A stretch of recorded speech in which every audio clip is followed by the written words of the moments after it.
We are holding, actually, it was the mimer of the same Fabrengen that we were learning yesterday.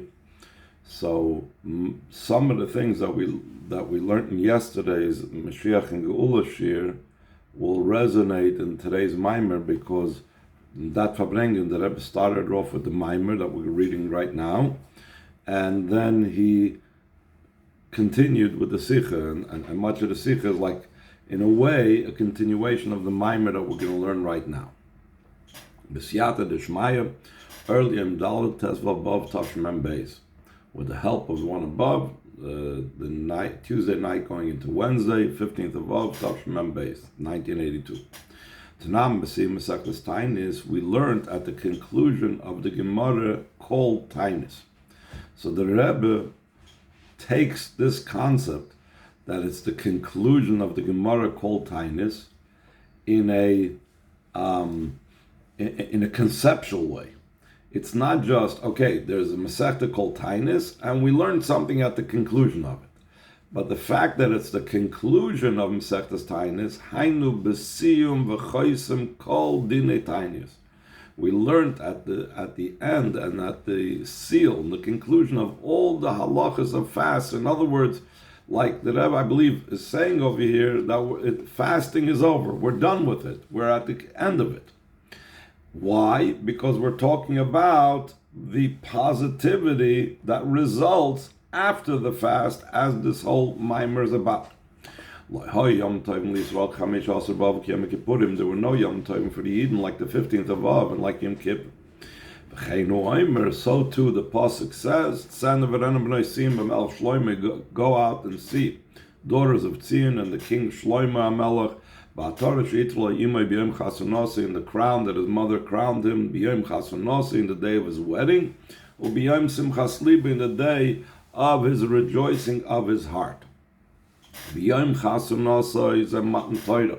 day of his wedding, this is the giving of the Torah, but it's not what we call usually the giving of the Torah. What we usually refer to as the giving of the Torah is the Yom Tov of Shavuos.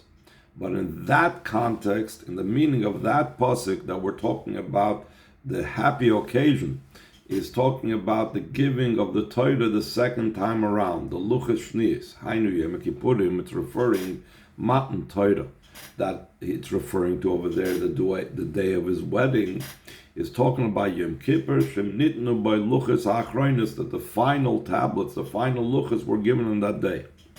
Ubiyom Simchas Liba is Abinyan Beis HaMikdash, the day of the rejoicing of his heart.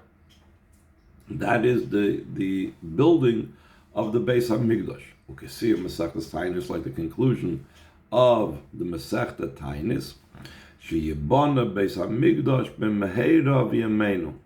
when it talks about the building of the Beis HaMikdash, it concludes with a tefillah. It doesn't just say it's referring to the building of the Beis HaMikdash, but it's also saying that the Beis HaMikdash should be built speedily in our days. And according to many versions of this Gemara, it doesn't just say that we are davening that the Beis HaMikdash should be built speedily in our days, but also the word Amen is added to this as well. And we mentioned in the Sikha yesterday, Amen is very special because that means something that's everlasting and forever. So by adding the word Amen, and we're going to have this also here in this mimer, by adding the word Amen, we are emphasizing the idea that it's an everlasting building, not like the prior two but the Mikdashis that weren't everlasting. And that's why also we mentioned in yesterday's Sikha that that's what it says, that Gadol ha'oina Amen yosem and ha'mevarech. The Chazal say it is greater, the one that responds Amen, than the one that actually makes the bracha, because the Amen indicates certification, validation, and also the everlasting nature of it. So now the Rebbe goes on, there is known the examination that our Rabbeim, our Nesiim have on this Mishnah. Madua Chamish Aser Ba'avu Yom Tov Gal Kol Kach Shaloi Ho Yom Tov Yisrael Kamayu. Why is the 15th of Av such a great Yom Tov that there were no other Yom Tovim for Yidden like it? True, the Gemara enumerates different occurrences that took place. It says that those that were decreed to die after the sin of the spies, we only realize on the 15th of Av of the 40th year that they stopped dying. People that were killed out in Beisar from the Bar Kokhba revolt were finally allowed to be buried. There was a situation where certain tribes couldn't marry each other, or Shevet Binyamin couldn't marry certain tribes, and they were able to. There was also removed a blockade from people coming, from all Yidden being able to come, being Oile Regel in the Beis HaMikdash. But again, we're looking for an inner meaning. What makes this date essentially so special, that makes it unique spiritually and different than any other dates? So first, we have to look, the Rebbe is going to bring from Kabbalah. But the Kabbalah is still not going to answer how the 15th of Av specifically is greater. In a Kabbalah sefer called Priyetz Chaim, where it explains about different things, about the different Yom Tovim in the year. For example, the Priyetz Chaim, if I remember correctly, is the place where it speaks about that in Elul, it shines Hashem's 13 attributes of mercy, and because of that, the Alter Rebbe has to bring in the whole mashal of Melech Basad, of the king in the field. So in the Priyetz Chaim of Vort Tama Yom Tov Tubav, in Priyetz Chaim it's explained the reason for the Yom Tov of the 15th of Av. Shuhu, the reason for that is Mishum Shazel Tesvav L'Chodesh. It's the 15th of the Jewish month. The Jewish month works since it's a lunar month. It starts off with the new moon. That's what it means Rosh Chodesh. Chodesh from the word Chidush Halavana. The moon is new, and then it keeps on appearing more and more. There's the growth of the moon. The apex of that, the height of it, is at the 15th of the month, and then it starts getting less and less until the end of the month. It totally disappears, and that's how the Hebrew month works. It works by this lunar cycle of birth to disappearing. So the 15th of the month, Shaboy Kayim Masira Bashlamusa, then the moon stands in its full state. That's why it's a great Yom Tov for Yidden. Ki Yisrael Moinim L'Lavana. The Jewish people, our calendar is a lunar-based calendar. In the world, their calendar is primarily or a solar-based calendar. They follow the sun because of the Yidden are likened to the moon. They wax and wane. They have ups and they have downs. The Goyim seem to be going, strong until Mashiach comes. They are likened to the sun, and therefore their calendar that they count to is the sun. But Yidden are likened to the moon. Therefore, their calendar is lunar-based, and when the moon is full, it's a very joyous occasion. That's what the Priyetz Chaim says. But then the obvious question is, so then it's not just the 15th of Av. We have 12 months, sometimes 13 months a year, where we should celebrate, and we should say there was no Yom Tov like the 15th of any month, of Cheshvan, of Adar, of Tevis, whatever. Yet, we know it's not that way. The significance is specifically the 15th of Av. In the movement, it's still not understood. Every month, there's the 15th day of that month. That in that date, the moon is full. What's the reason for the Yom Tov that it's specifically on the 15th of Av? To make this question even more difficult to understand, from the expression of the Mishnah, there were no other Yom Tovim. Mashma seems to indicate Shu Yom Tov Gadol Gam Golim.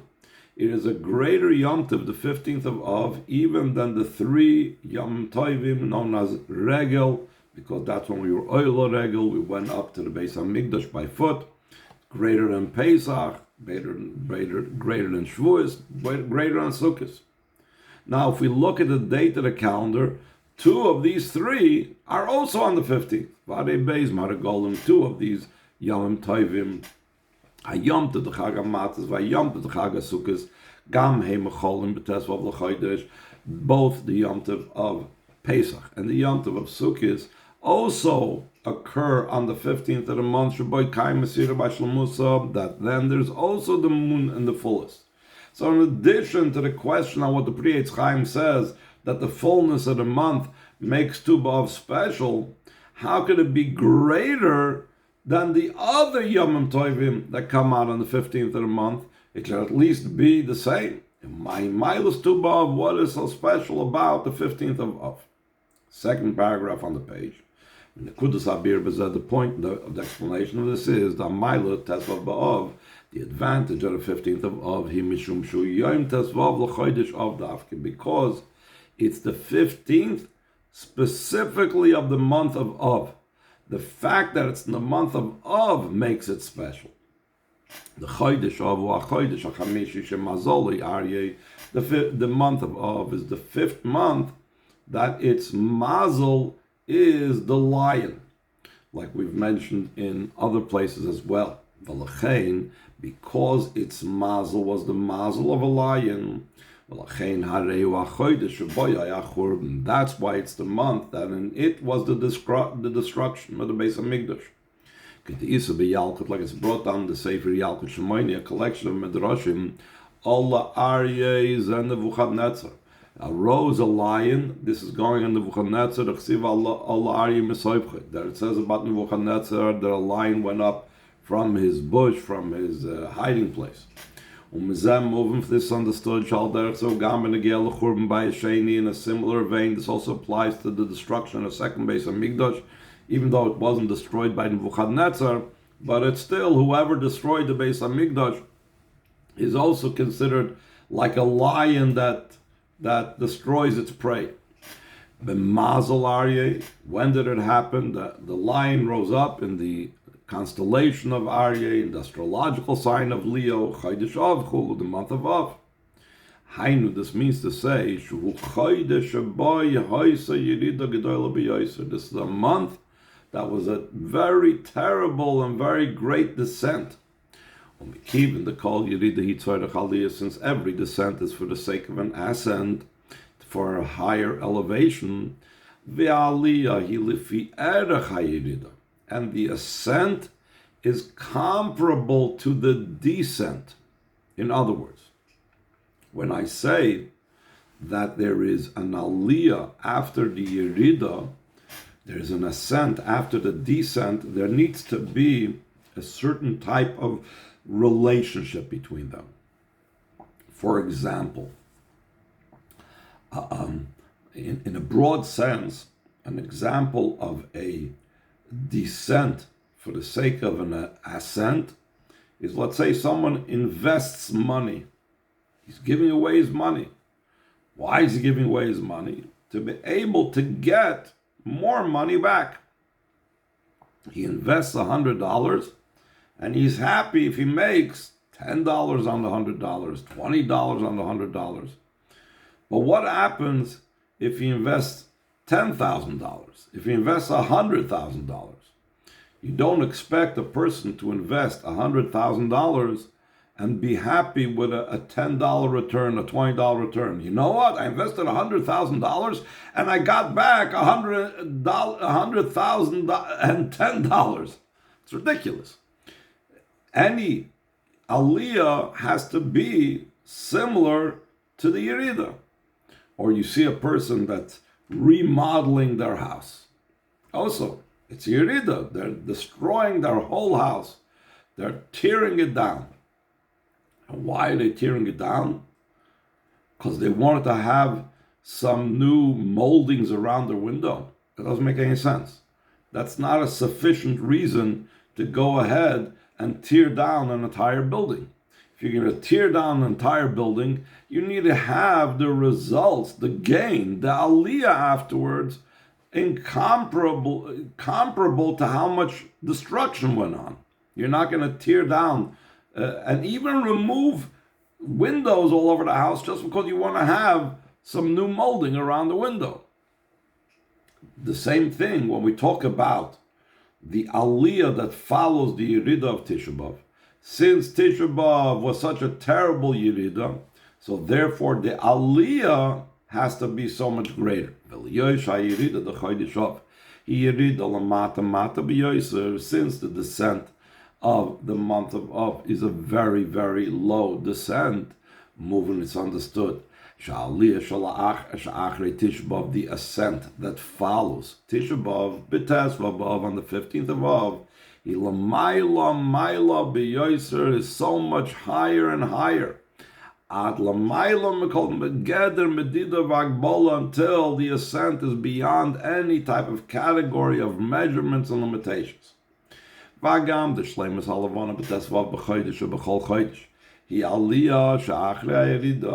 the perfection of the moon on the 15th of the month, that's in every month, also has the idea of being an ascent after a descent, because what do we see every month?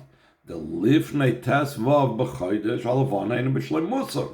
Before the 15th of the month, on the 14th of the month of the Hebrew month, on the 10th of the Hebrew month, on the first day of the Hebrew month, the moon is not full. So what does that have to do with us? The Kivim Yisrael Daimim Levana, since the Chazal say that Yidden are likened to the moon, that's why they have their calendar according to the moon. This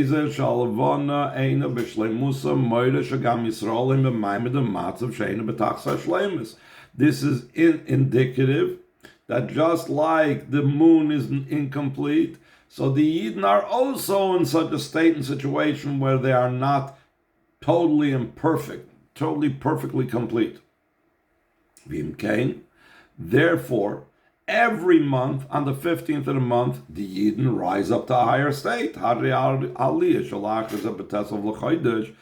ascent that occurs in any month on the 15th of the month, it's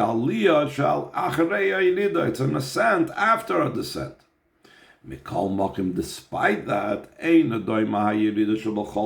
it's not similar at all. The descent that's in every month,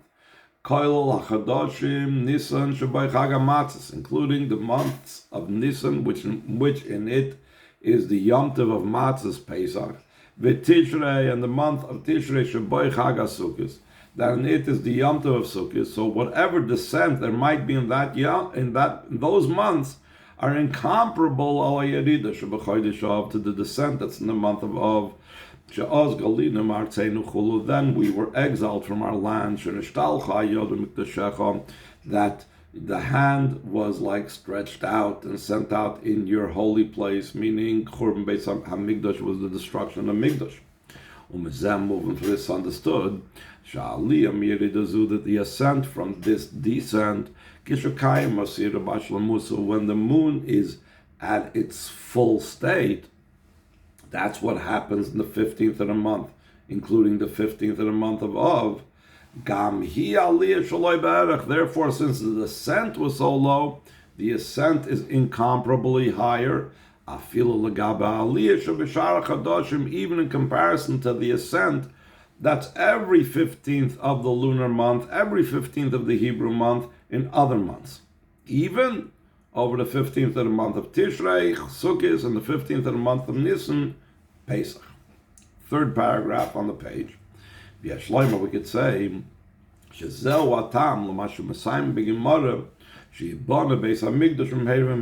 the Gemara concludes, this is the reason why the Gemara concludes that the Beis HaMikdash should be rebuilt speedily in our days. In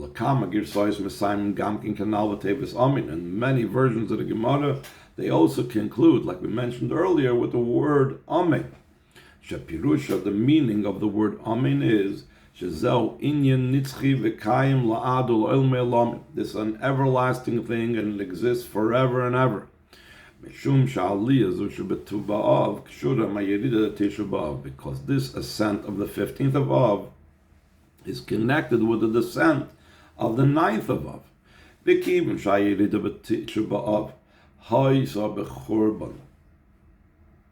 Beis HaMikdash, since the descent of the ninth of Av is connected with the destruction of the Beis HaMikdash, Harei Aliyah, so the ascent is Kishiyibana Beis HaMikdash, when the Beis HaMikdash is rebuilt, Uba'ofen Shel Amen, in a way of Amen, that Amen, as we mentioned before, the meaning of the word Amen is indicating Shu Nitzchi V'Kayim Ladu El Me'elam, that's everlasting and is existing forever and ever. Second paragraph, Bi'Irinian, who the explanation of this matter is, what is the significance of this being everlasting, having to do with the ascent that comes after the descent. Hinei Beis HaMikdash Harishon Shnivnai Dei Shlomo, the first Beis HaMikdash that was built through Shlomo HaMelech, Av Shegam Hu Hayu B'chinas Kayim Mesira Bashal Musa, though also by Shlomo HaMelech it says that his entire reign was the idea about the fullness of the moon. What does his reign have to do with the fullness of the moon? We said before, fullness of the moon is indicative of Yidden being in a state of an ascendancy, that they are complete and full, because Yidden are likened to the moon. So when Yidden are in their complete, perfect state, it is a time of the moon's fullness, which is the era of Shlomo HaMelech. K't'isa Medrash, like it's brought down in Medrash, David ha'yadoir ha'yudalid, v'Shlomo ha'yadoir ha'tezvav. David HaMelech was the 14th generation from Avram Avinu, and Shlomo HaMelech was the 15th generation. The number 15 is indicative of Sir Bashlemus, of the moon being full. So in other words, godliness was in a very high revelation. The Yidden were in a very high state. So that's great. The first Beis HaMikdash, it's like Tu B'Av, it's the moon full. Like it says, Vayeshev Shlomo al Kisei Havaya, Shlomo sat on Hashem's throne, meaning that it was a full revelation of godliness.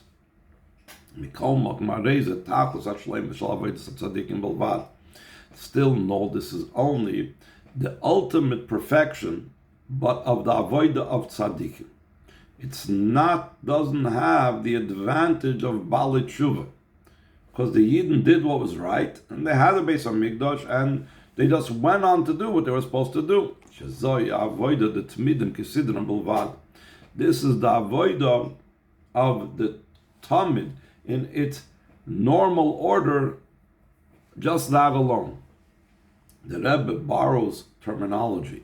There's an expression, the Gemara, Timid, and we have this in certain parts of davening, Timidim kisidram mulsafim kilchasam. There is the carbon Tamids as they are according to their order. Every day of the year, there's the Tamid opening carbon in the morning, which is the Tamid Shel Shachar, and then there's the final carbon Tamid in the afternoon, that corresponds to Mincha, Tamid Shel Bein Harbayim.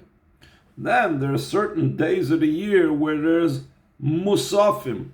There's the Musaf Karbanis. Musaf is the opposite of Tamid. Tamid means constant, consistent, always there. Musaf is from the word addition. So on Rosh Chodesh there are Musaf Karbanis. That's why we have Musaf davening on Rosh Chodesh. Shabbos has Musaf Karbanis. Yom Tovim has Musaf Karbanis, additional Karbanis. So the avoid of tzaddikim is to borrow from the Karbanis terminology is Tmidim Kesidra. It's things running in the regular way, day in, day out. Everything is normal. Everything is going without any type of change, no ups and downs. So that's what the first Beis HaMikdash is about, the avoid of tzaddikim. Even the second Beis HaMikdash that we know, second Beis HaMikdash, we usually associate with tshuva. They sinned. Because of that, they were in Golus Babel for 70 years.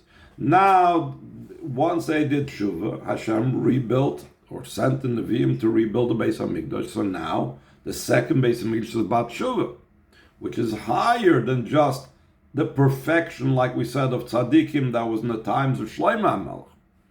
So he says, Mikol Malkim Lo Yihaya Bazeh, Tachlis HaShleimus, the Avodas HaTshuva, was not the ultimate perfection of Avodas HaTshuva. So therefore, we don't really have the advantage of the number 15 of the moon being full. Masha'enke loss of love is opposed to the future time, Mashiach's time, that results, Mashiach follows and is resultant and comes only after the descent of the ninth of Av. It says in Eicha, cry, you will cry. And Chazal say, why does it say Beis Ba'amim, twice crying? Al Beis Churbanos. So you had Tisha B'Av, a double descent, because you had two destructions, two things to cry for. In Haideza, through the two things that occurred, the two destructions, through that there'll be comfort my nation, a double comfort. The avoida of tshuva is double strength.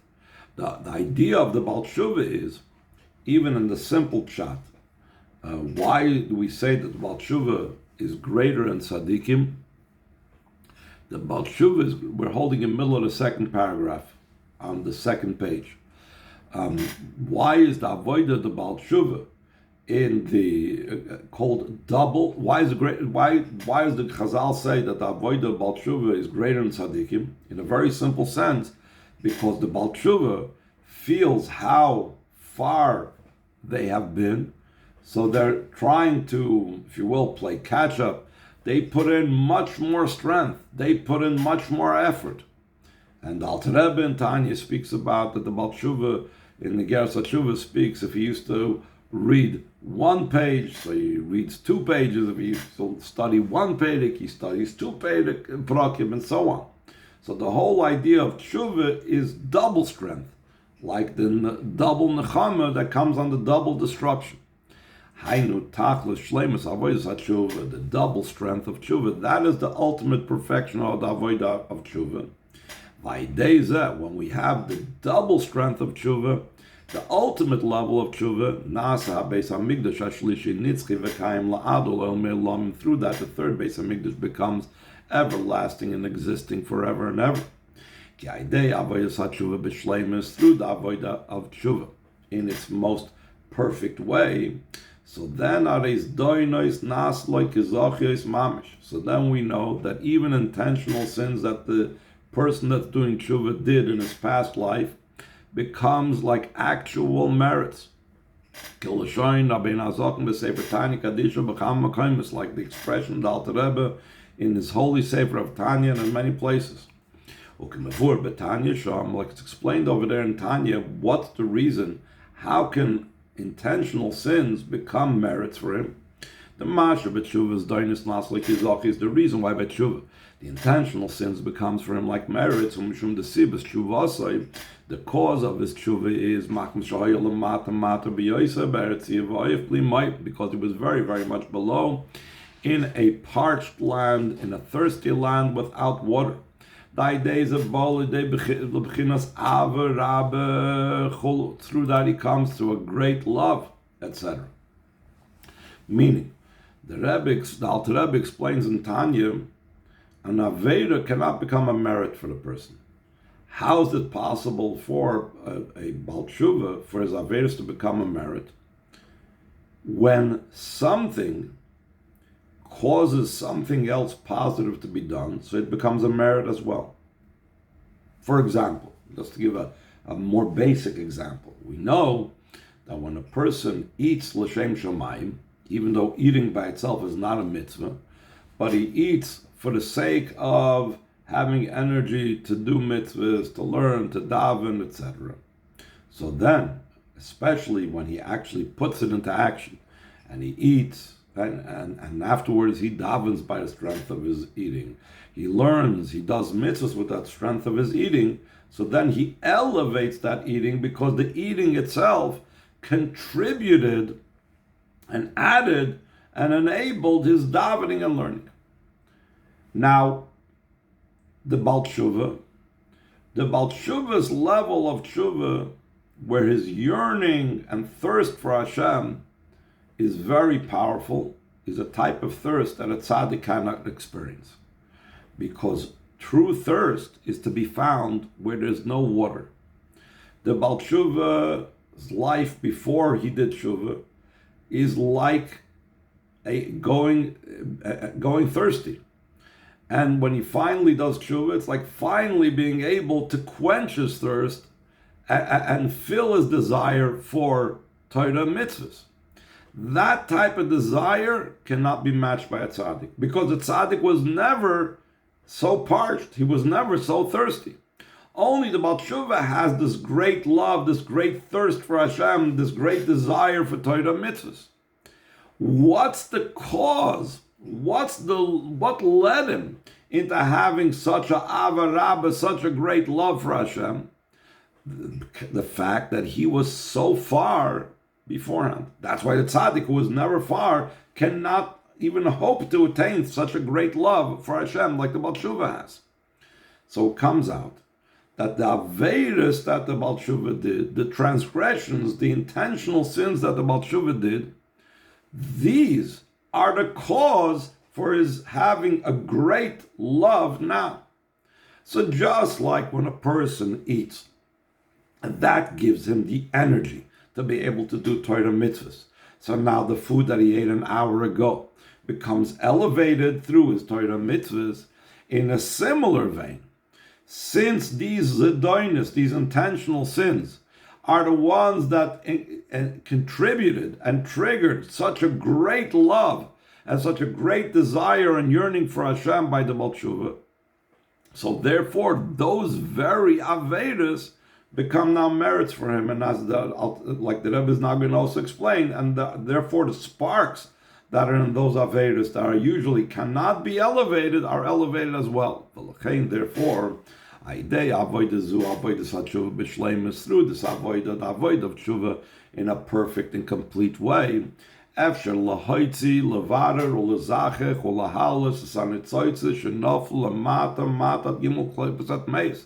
it's possible to refine and purify and elevate the sparks that fell very, very low until the three completely Talmudic eclipses. Ordinarily, the only sparks a Yid can elevate are the sparks from Klippas Noiga. When I eat kosher food or I do any other permitted activity, that activity has sparks from Klippas Noiga. Klippas Noiga is a mixture of good and bad, and therefore it's possible that when I use it with the right way, with the correct intention and so on, and then I use it out for a mitzvah or for the sake of a mitzvah, I'm able to elevate those sparks. But when I, chas v'sholom, eat something not kosher or whatever, I can't elevate those sparks. Those sparks are osur v'kosher b'deach etzoinim. They're trapped in the klippas. The only exception is the Baal Tshuva, because those very Avedas itself brought him to this great love.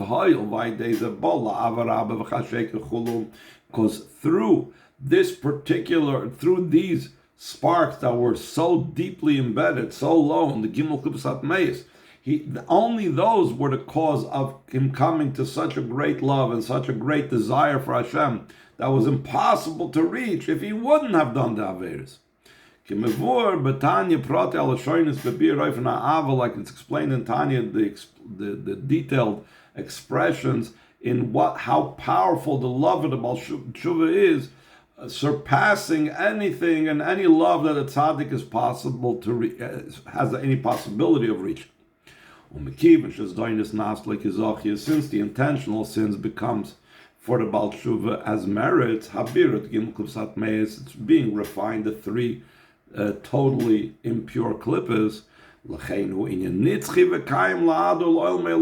Now we can understand why the Beis Hamikdash and the Baal Tshuva will remain forever and ever, and it's everlasting. There's a famous example for the difference between how we left Mitzrayim to how we're going to leave this final goals. How we left Mitzrayim is Kibarach Ha'am. The nation had to run away. Why? Because Mitzrayim was still there, and in a spiritual sense, the klippas were still in existence. Therefore, we have to run away from the klippas. Because the klippas were still in existence, it's possible that the klippas could pull the person back. The person could return to that. But what happens if the person completely transforms the klippa and the klippa doesn't exist anymore? There's nothing to fall back into. Such a type of geula will be the geula of Mashiach's times. When, like it says, the spirit of Tumai will remove from the land. And Hashem your God will erase every tear from every face. How come? Because there won't be Gimel Kipsat Meis at all. Klippa will have been nullified. We have been completely removed all the sparks from Klippa, and then it ceases to be. Through the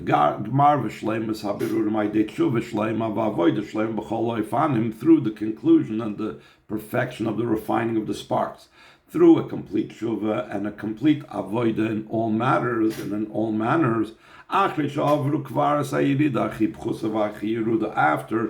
already passed by the lowest descent and the least type of descent. In other words, the least level, the lowest type of levels, the entire existence of the other side was nullified. It's another reason and another explanation that's explained in the advantage of the Baal Tshuva over the Tzaddik. Though the Tzaddik never sinned, never made a blemish, did not ever cross off the road of Torah mitzvahs, did not leave the road. He always reached his perfection. He always did what he had to do. Still in all, we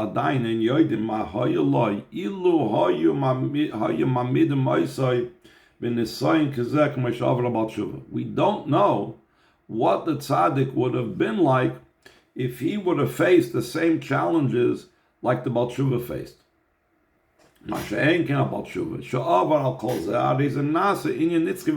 Baal Tshuva that withstood the tests, and he still in all, he did tshuva, he went through these tests. So that becomes an everlasting thing for always.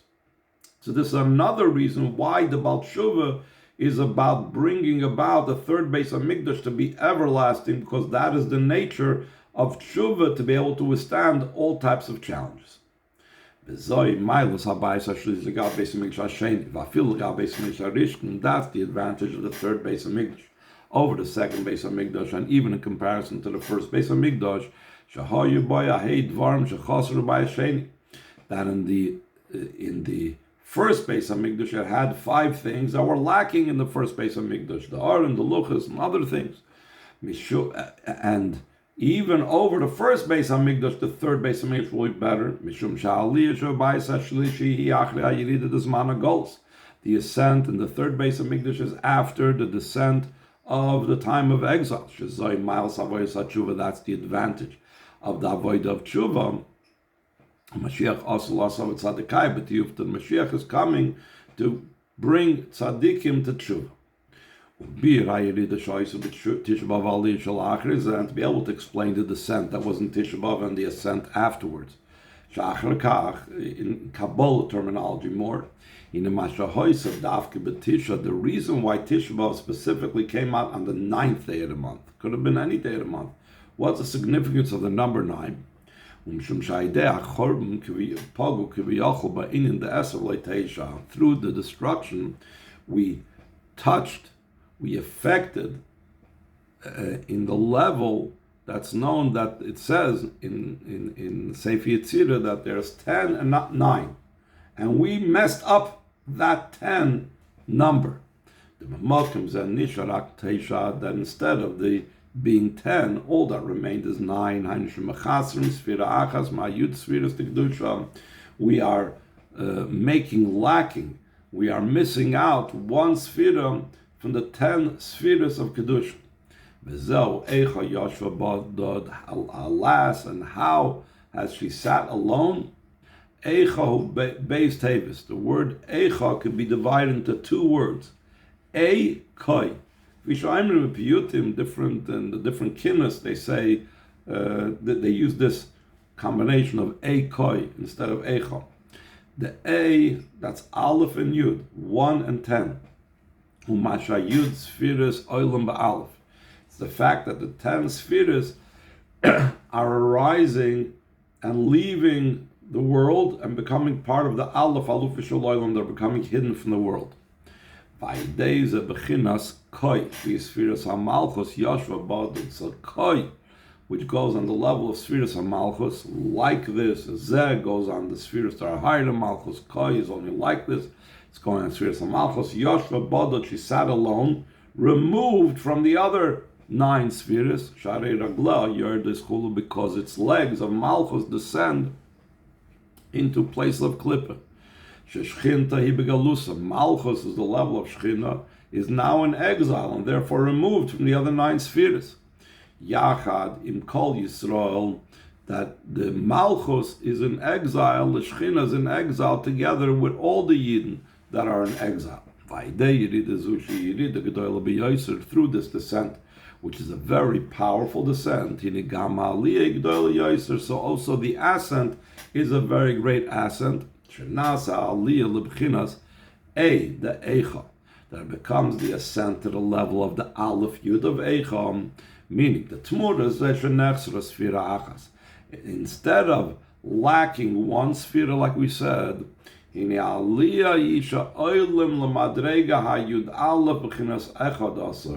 we're turning this around, and we all go up to the level of the number 11. What's the number 11?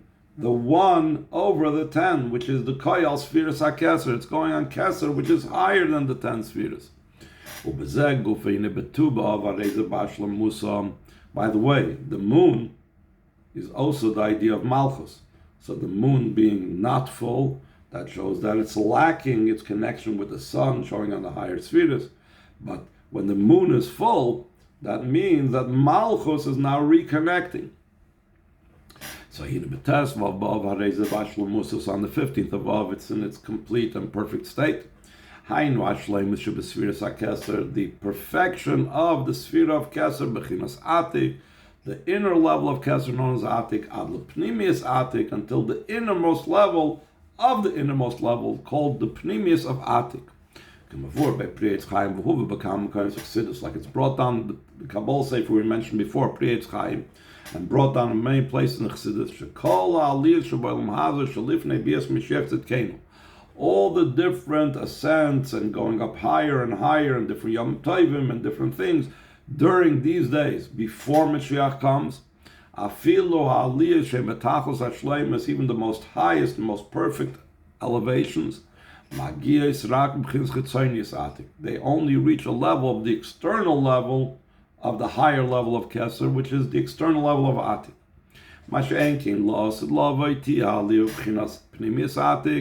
As opposed to when Mashiach comes, it'll be the ascent to the level of Pnimius Atik, and the Rebbe says, Tu Ba'av, we experience some of that as well.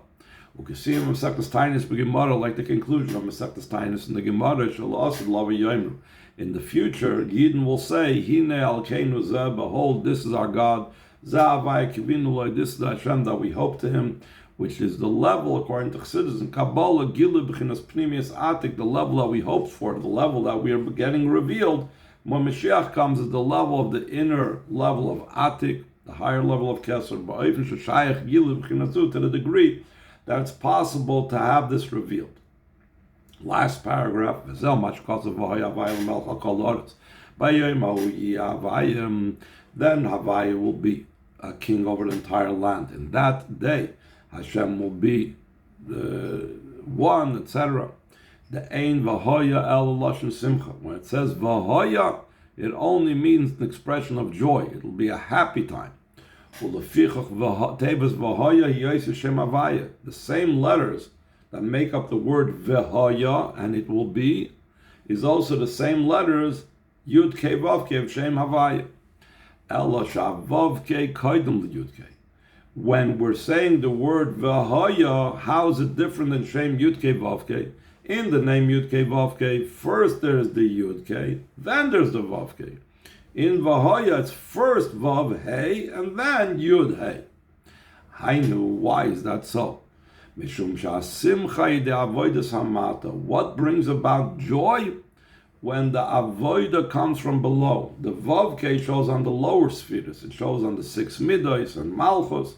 So when it comes from below, then ein v'hoya lashon simcha, then it's really joyous. Why?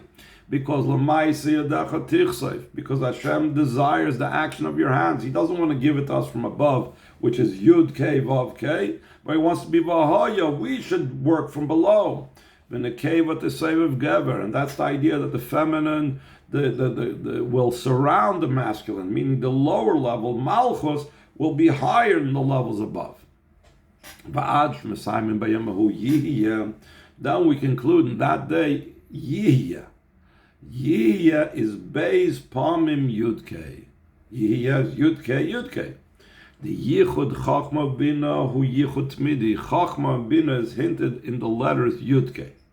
And Kabbalah says that the difference between the union of Za and Nukva, of the Midos and Malchus, that's not constant, that's not always. Whereas the Yichud of Yudke, Chachma Bina is always. Train, Rein, Lamisparsh, and Kabbalah, Yudke, Chachma Bina are called two friends that do not separate. Masha'en Ken, Yichud Zun, as opposed to the union of Zeir, Ampin, and Nukva, the union of the 6 Midos and Malchus, that they're not constant. So what is the idea that when Mashiach comes, it will be twice Yud K? This is what it means to say, and the future, Yegama Yichud Dezun, B'Yerushalayim Shel Mata, B'Yerushalayim Shel Maila, Al Derech Shu'ata B'Chochma Bina, that the union of Zeir, Ampin, and Malchus, which is normally called Vavke, will be like Yud K. And just like Yud K is a constant union, so too the union will be the constant down here. This has to do, it says Yerushalayim, it goes on Yerushalayim, it has to do with Malchus, and Hashem has to enter the lower Yerushalayim and the higher Yerushalayim. This is the two types of unions of Yud K and Vav K, but it'll be the Vav K will be like the Yud K, without any type of ever leaving, that Hashem never will leave Yerushalayim down there below. There will never ever again be the separation between Malchus and the other spheres. That's why it says in that day it will be twice the word Yud K, twice the letters Yud K. Till it be Havaya will be one and His name will be one, which means Kishem Shani Nichtav Kachani Nikra, that His name will be read out just like it's written. Now we pronounce Yud K Vav K as Aleph Daled Nun Yud, but when Mashiach comes, it will be the same read as it is written. And that shows on, again, Hashem revealing Himself fully, that we can pronounce His name as He is. Like it's brought down in the Sefer of Halachos of the Rambam as a halachim psak, that's the way we're going to pronounce Hashem's name when Mashiach comes. Then I will transform the nations to have a clear language that all of them will call out in Hashem's name, to serve Him as one, and for Hashem will be the reign. The fact that Hashem will reveal Himself in the entire world, that's the same idea that Hashem will be called by the same way how He is written, meaning Hashem will be manifest and revealed in the entire world. Speedily in our days, like the conclusion of Sektas Taanis in the Mishnah is, that the Beis Hamikdash should be built speedily in our days. Amen.